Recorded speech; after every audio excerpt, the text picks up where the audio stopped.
Greg Andrick here, bringing you another Business Freedom Conversation post. So the Inflation Reduction Act has been around for a year. It's now being nicknamed Biden economics. Doesn't really have anything to do with inflation, but has a lot to do about spending a lot of money, borrowed money. So to start off with, 80% of Americans feel that they and the economy are fair to poor. Those are kind of big numbers, and yet we have the President and the Treasury Department releasing a report about how successful Bidenomics is.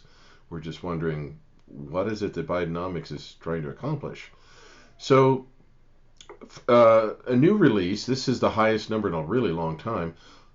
Americans are spending 40% of their gross income on housing.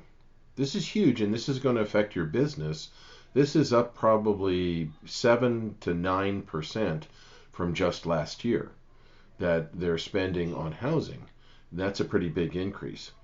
Another part about the Bidenomics is that there's $1.2 trillion in subsidy, pretty much all of it borrowed money, and it's mostly for green energy, batteries, and things like that are going to go into EVs. I have a video after this that kind of explains the whole thing from the Wall Street Journal. I think you'll find it fascinating and interesting. And I guess the purpose of seeing all this is, how do you navigate your business around this?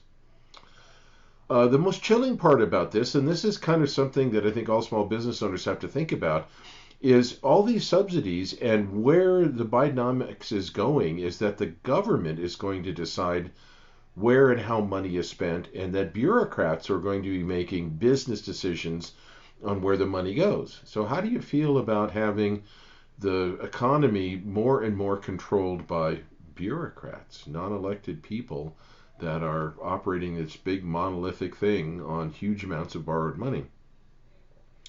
There's nothing about reducing inflation in this report, and it's more about the fact that they've initiated these things about moving energy to green energy. So the bottom line is, it's 1 year later. Are you better off than you were a year ago? And is your business better off than you were a year ago? And knowing where these trends are going for pretty much the next year and a half plus, what can you do to ensure that your business operates at the most optimal way for you going forward? Take a look at the video, see what you have to consider. This is Greg Andrick, Business Freedom Conversation post. I'll catch you on the next one. We call my plan Bidenomics. I'm not sure they meant it in a totally complimentary way at the time. But guess what? It's working.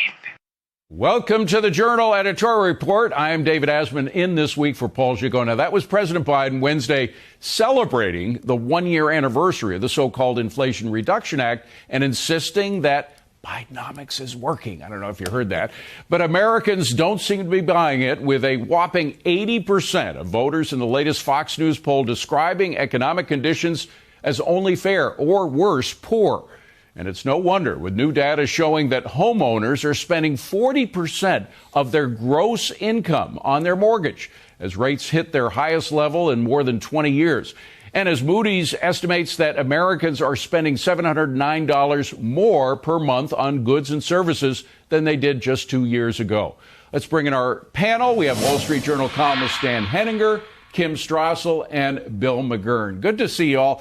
Dan, first to you. The Treasury Department on Wednesday came out with this memo, a 3-page memo on the Inflation Reduction Act. Virtually nothing in it was about reducing inflation. It was all about spending more on green plans or more regulations, both of which, spending and more regulations, are actually inflationary.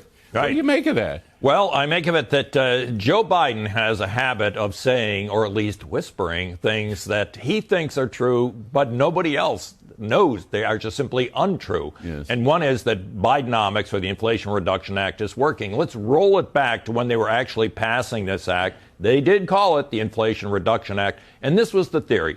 Don't ask me to defend the economics. Inflation was rising. They spent $2 trillion. A lot of it was transfer payments to people. And the idea is that they were giving people money to help them pay these higher bills. So therefore, inflation is reduced. Well, the inflation didn't come down.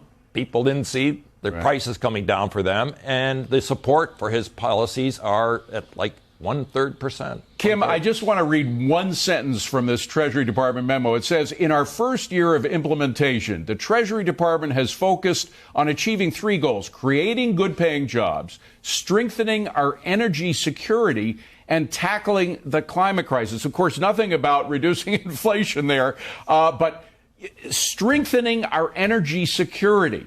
How does losing our energy independence strengthen our energy security? Well, first of all, David, let's just note there's semi-truth in advertising here, because remember how we got this. That bill in the end was the kind of end bit of what Biden wanted was a Green New Deal and also a huge proposal for all these new entitlements. This was, remember, the big part of his, I think, Healthy Families Plan or something like this. And in the end, it was the only thing that Joe Manchin would sign up for is the energy piece. And then they slapped the name on it, which was completely inappropriate, Inflation Reduction Act, to make it more sellable. But no, I mean, look, this was the remnants of Biden's climate agenda, although it's quite aggressive even as it is. And that climate agenda is aimed at undermining America's energy security in the name of reducing fossil fuels. You're absolutely right. It does nothing to help the economy. Cheap fossil fuels are the lifeblood of any economy. So to the extent that this bill is actually reducing their use, tamping down on it, and flooding the zone with new subsidies for things that are expensive and don't work, it's actually inflationary and undermining American strength. And doesn't Senator Manchin have egg on his face for falling for it? That's another story. But Bill, the celebratory atmosphere of that meeting on Wednesday was really rubbed against the grain, I think, of a lot of Americans who are hurting now. And we mentioned before, homeowners are now spending 40% of their pre-tax income on their mortgages. I mean, there's nothing to celebrate there, is there? Well, that's why the numbers are in the tank, because the mortgage payments are high, gas prices are still high. So people are being told Bidenomics is working, while all around them, the household items that they use or pay for are more expensive. I mean, I have 2 daughters who are out on their own, just out of college, and they notice, you mentioned that $709 a month that people are paying more because they notice. And so when you tell them everything's fine, they know it's not true.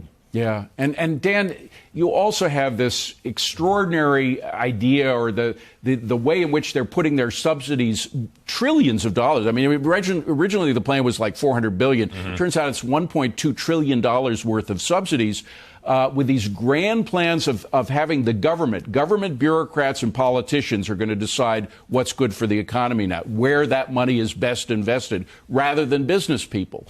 Does that make any sense? It makes sense politically for them. It sort of suppresses the market. It means some capital gets diverted from things where it might better be used.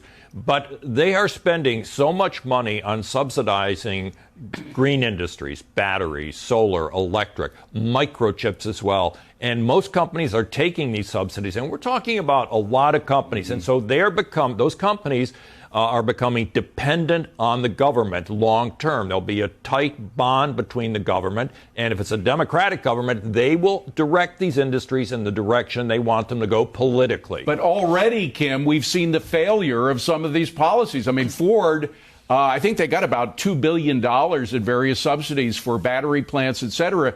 And they're pulling back on their EV program because it's not selling. The public isn't buying it. So government planning doesn't work in the real market. Yeah, I mean, because they're bleeding money, right? Yeah. And we've also already had a number of electric vehicle makers, sometimes on the sides, like bus makers, et cetera, go bankrupt because they do not have a workable business model. And this all reminds me, David, everyone remember Obama's stimulus and Solyndra? Of course. I mean, get ready for it. A lot more is coming.